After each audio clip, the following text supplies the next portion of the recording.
Jamaica national wins a multi-million-dollar lawsuit against the corporate Republic of Guyana. Hope Estate man remanded for murder. Religious leader accused of sexual assault under investigation. In the region, Cuba economic reforms, law scraps bans on private businesses, and internationally, rising poverty puts more Indian children at risk of human trafficking. Greetings and welcome to another edition of Channel 2 Headline News Update. I am Bibi Bacchus. Thank you for joining us.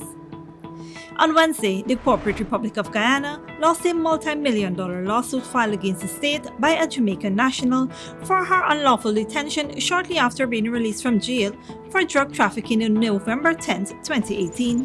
The 56-year-old plaintiff, Sandra Russell, was detained at the Isla Penitence police station for 8 months before being released on $10,000 bail on July 7, 2019. Her attorney filed a lawsuit against the state for breach of Russell's fundamental rights to freedom after being unlawfully imprisoned by members of the Guyana Police Force. Acting Chief Justice Roxanne George delivered a decision in Sandra Russell's favor, awarding the plaintiff $3.1 million. The Chief Justice in her ruling said, quote, "The state must do better as it regards to facilities for the incarceration of persons. The claim of so-called third world status cannot be permitted as a continual excuse for poor conditions and cannot be continuances being the best the state can do." End of quote. Russell was awarded $2.5 million for compensatory damages, along with $600,000 for being subjected to poor conditions while being wrongfully detained. The state will also pay $250,000 in costs. Finally, the acting Chief Justice ordered that Russell leave Guyana as quickly as possible and the government pay for her travel expenses.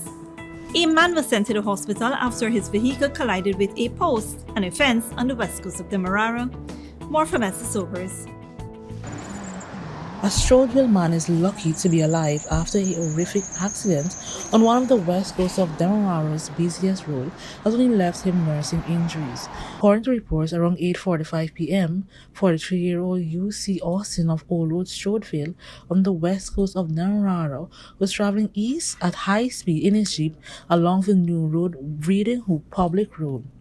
Consequently, he lost control of his vehicle, colliding with a utility pole before coming to a halt after crashing into a fence on Sundar Singh hardware store on the opposite side of the road. Austin was taken to the West Demerara Hospital and is now in a stable condition. He was not under the influence of alcohol. However, he was served with notice of intended prosecution. For Channel 2 Headline News, Esther Silvers.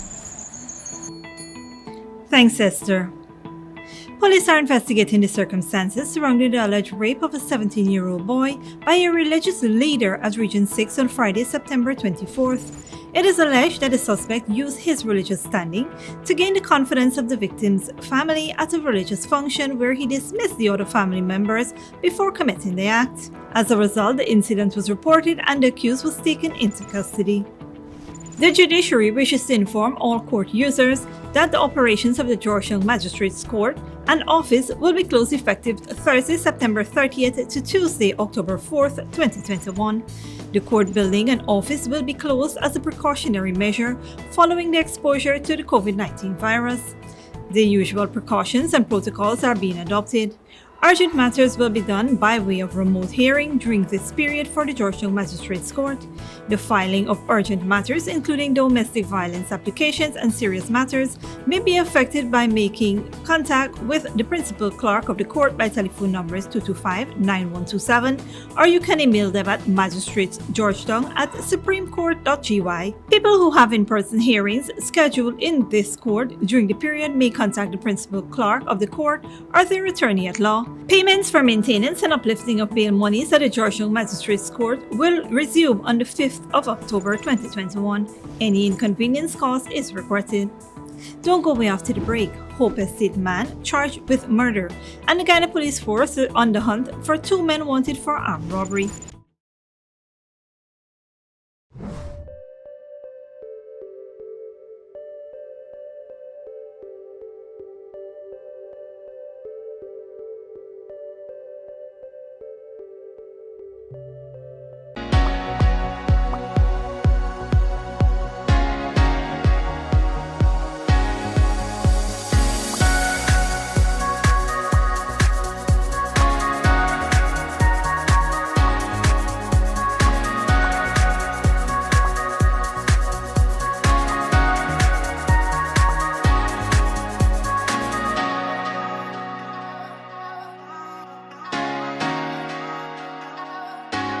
When you need money and you gotta get it fast, Creative Jewelry and Pawn Shop is the place for that confidential transaction in a quiet and secure location. You'll get the highest value per pennyweight for your gold and also enjoy the lowest interest rates and longest payback period too. Yes, for that instant transaction to solve a pressing financial problem. That Creative Jewelry and Pawn Shop, 4-6 Boyle Place, that's between the Ministry of Housing on Brick Dam and White Castle Fish Shop, be your first and only choice. Creative Jewelry and Pawn Shop, safe and sound, solid and secure, always there for you. Telephone 231-7878 and 223-8955. For decades, milk has remained the same. Until now. Introducing the Great Dairy Full Cream Milk from Alabama Trading. Enriched with vitamins A to D and calcium to promote healthy teeth, strong bones, and vitality. Great Dairy Milk is delicious and fortified to encourage healthy cell growth within the body. No wonder it's the #1 brand of milk produced in Ireland. Now available nationwide in 400-gram packages at leading supermarkets and wholesale vendors. Distributed by Alabama Trading. Welcome to Kissoon's Furniture. Find everything you need for your home and more under one roof in our newly decorated showroom. Our locally crafted furniture has been perfected over the last 60 years. From our hands to your home, we also bring to you our newly introduced lines of imported furniture and sleep center, where you can find a wide range of beds and mattresses. Kissoon's Furniture, furnishing homes for over 60 years. Survival Shopping Complex brings to you its delivery service, Shop Through WhatsApp. This process is simple. All you need to do is call or message your grocery list to 613-9683 and we will select your items for you and have them delivered directly to you, even out of town. This is convenient because we can stay on the phone with you as we select your favorite brands. We're happy to do your shopping for you. Contact us on WhatsApp today and shop price smart at Survival Shopping Complex. Welcome back. Police in Ogle are looking for 2 men who executed a robbery on Thursday evening on Sugrim Singh Road, Ogle, East Coast, Demerara, while riding a motorcycle and equipped with a weapon. According to investigations, around 7:30 p.m., a 26-year-old laborer was walking south on the road when he was confronted by 2 suspects on a motorcycle. They came up behind him and stopped, pointed a handgun at him, and took away his cell phone, valued at $30,000, before pushing him into a trench on the western side of the road. A police patrol from Sparrendam was in the area and saw the 2 suspects jumping on their motorcycle. The police subsequently gave chase. However, the pillion rider fired a shot from his gun at the police officers. However, the officers could not return fire due to the heavy traffic in the vicinity. The suspects made good their escape into Deerfield, Turkine, East Coast, Demerara. Checks were made in the area, but the suspects were not found. However, investigations are in progress. In this report, Esther Sobers tells us that a man from Hope Estate has been remanded in custody for the murder of Pradesh Ramgobin. Here is more. 48-year-old Sahadiyo Prasad of 328 Hope Estate, East Coast, Demerara, yesterday appeared at the Covent Magistrates Court, charged with murder of 32-year-old Pradesh Ramgobin.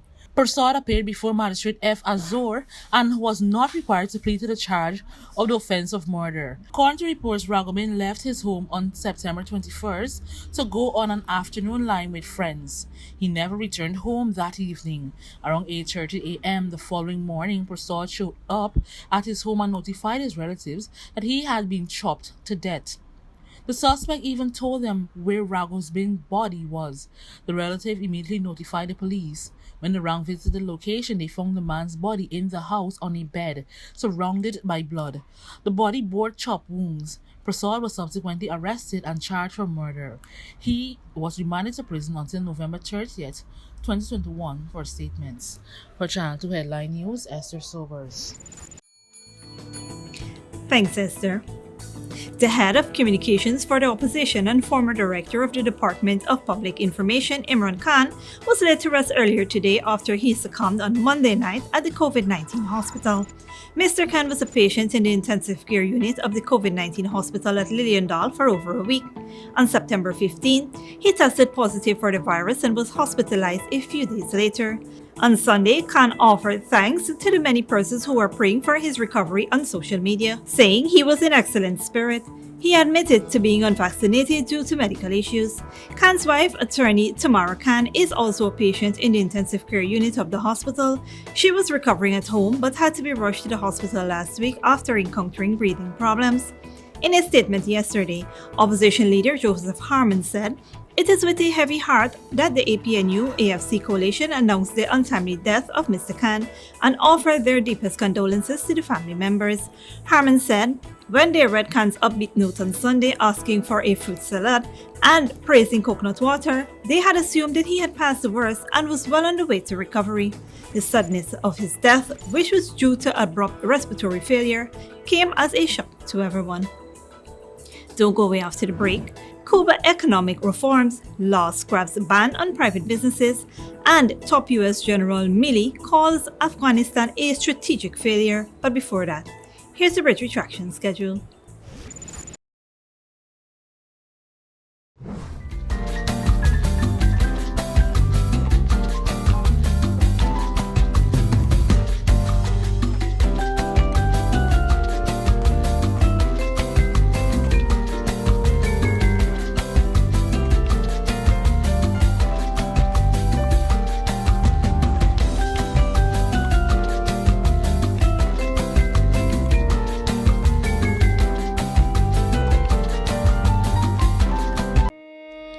Survival Shopping Complex brings to you its delivery service, Shop Through WhatsApp. This process is simple. All you need to do is call or message your grocery list to 613-9683 and we will select your items for you and have them delivered directly to you, even out of town. This is convenient because we can stay on the phone with you as we select your favorite brands. We're happy to do your shopping for you. Contact us on WhatsApp today and shop price smart at Survival Shopping Complex. Good girl forget things. What's the problem, Granny? I want money for borrow for do a surgery. I was dancing and I fall and fracture my hip. If you need some quick money, you should check Lender's Jewelry and Pawn Shop. Lender's Jewelry and Pawn Shop, Lot 238 South Road Border, Georgetown. Get jewelry made to order in just 72 hours. We also accept vehicles. Lender's, best rates, longest payback period. Boys, I get through. Plus, I could dance again. Lender's Jewelry and Pawn Shop.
Kingdom-based taxi service, transportation for every occasion. Short drop, airport, weddings, funerals, and much more. We're located at Lot H. Durbin and Vicingen Road, next to Green City Bar. For honest, efficient, and reliable service, call Kingdom-based taxi service at 648-5959 or 227-7937. You can count on us.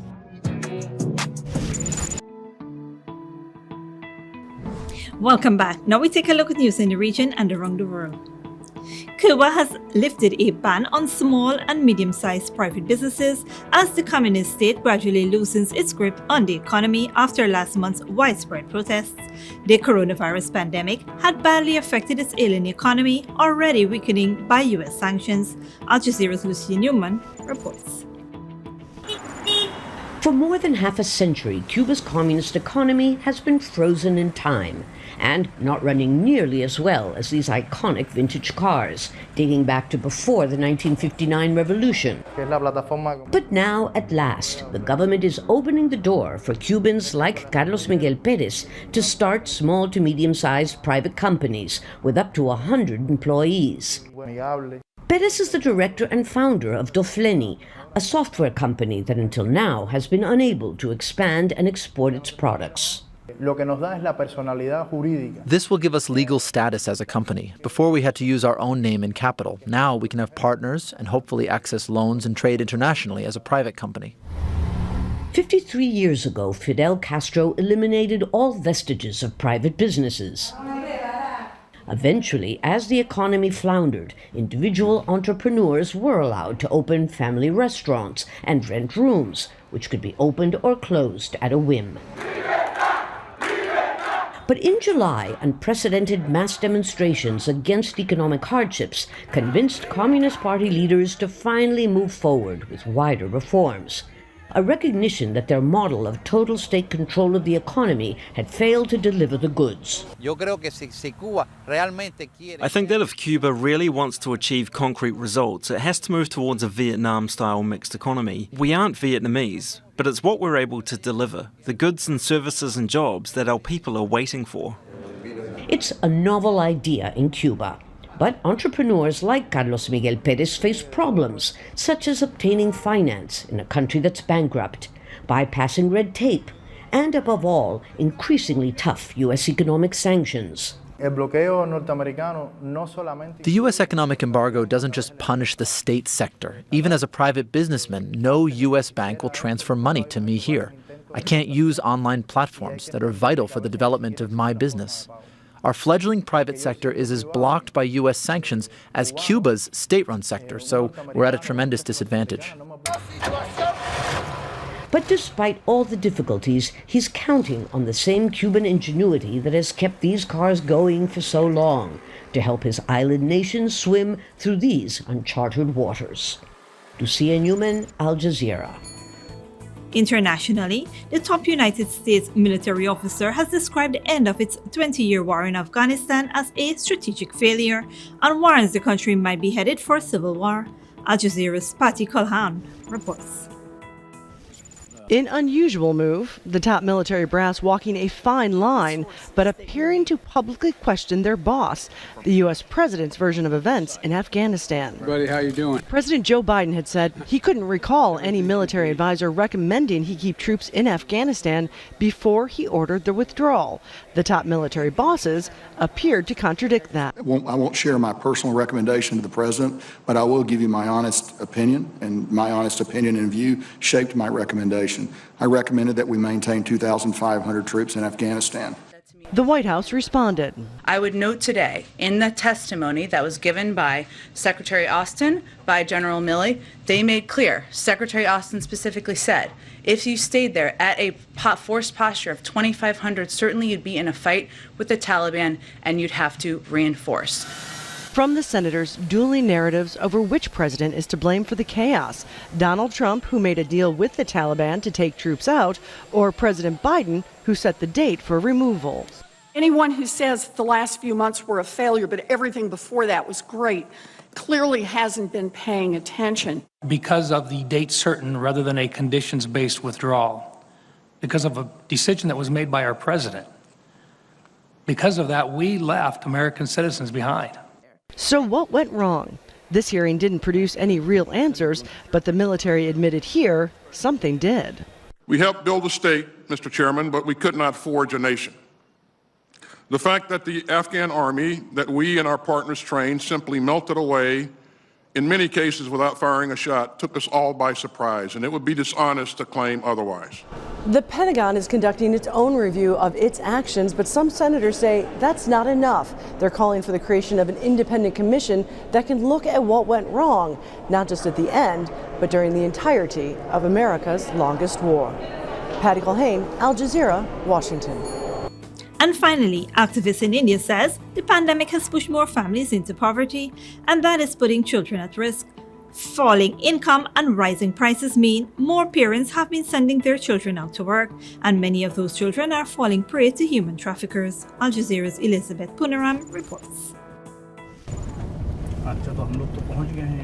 Manish Sharma and his team of rescue workers drive to a slum in the eastern Indian city of Purnia.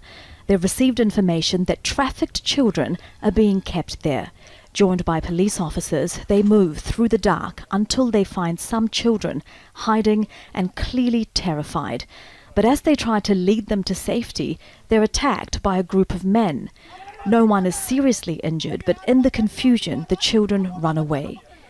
Police arrest the man they believe is the ringleader of this child trafficking operation, but the activists leave without the children they came for. Sanjay Sada travelled more than 230 kilometres from the city of Darbhanga to Purnia to find his 13-year-old brother Gangaram. Sanjay says Gangaram has been held in the slum by the traffickers for several months. My brother is working at the processing unit and he has no way out. He's not there on his own will. Even if he or others like him try to talk to a family member, they are always listening. Like an increasing number of people in the eastern state of Bihar, those in the slum are often forced to work for little, processing one of the region's biggest exports, lotus seeds. Bihar is the world's largest producer of lotus seeds, which are known as fox nuts once they've been roasted. The popularity of the seeds is growing in India and abroad, but children are being used to meet the rising demand.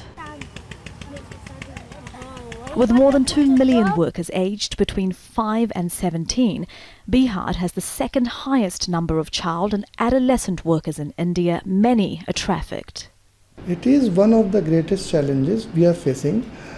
See, what is happening that this area, Purnia district, is bordering district of West Bengal, and it is gateway to the northeast. So we are facing major issues of child trafficking, and some of the children are employed in the hazardous sector also. The latest crime figures suggest that human trafficking cases in India declined by more than 20% in the past year. But Manish Sharma says that's not right, as many cases aren't registered. Definitely increase हुआ है बड़ी संख्या में. During the pandemic, trafficking has increased many-fold. Because of the COVID-19, people lost jobs and traffickers have used it to their advantage. They are locals. They identify parents who've lost their jobs, loan them money, and later traffic their children and push them into child labor. The man arrested in the raid on the slum remains in police custody while he's investigated on suspicion of human trafficking and child labor. But rights groups say until the government addresses the root causes of the crime, poverty, poor education combined with an understaffed police force and notoriously slow justice system, India's children will continue to be at risk of human trafficking. Elizabeth Puranam, Al Jazeera, Purnia, Bihar. And that is it for today's regional and international news. Here now is your 3-day weather forecast.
that is all for this edition of Channel 2 Headline News Updates. Tune in on Thursday at 7 p.m. for another episode.